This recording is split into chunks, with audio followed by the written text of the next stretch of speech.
বিসমিল্লাহির রহমানির রহিম। আমি খন্দকার তোফাজ্জল হোসেন, আমি বিএ পাস কৃষক। আমরা যে সমস্যার সম্মুখীন হচ্ছি, আমরা উন্নত মানের বীজ পাই না, সারের অতিরিক্ত দাম। গত পরশুদিন সার কিনতে গেছিলাম, পার কেজিতে 3 টাকা বেশি রাখছে ডিলার। সাথে সাথে আমি উপজেলা কৃষি অফিসারকে জানাইছি, উনি বলছে জিনিসটা দেখবেন।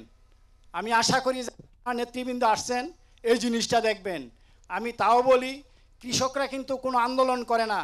কৃষকের ন্যায্য দাবি আদায়ের জন্য কৃষকরা যদি আন্দোলন করে, সেই আন্দোলন কিন্তু বিফলে যাবে না। পরিশেষে আমি একটা কথা বলি, আমাদের পণ্যের ন্যায্য দাম যেন আমরা পাই।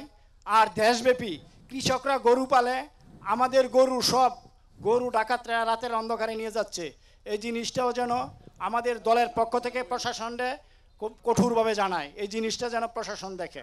ধন্যবাদ সবাইকে। আসসালামু আলাইকুম। অসংখ্য ধন্যবাদ।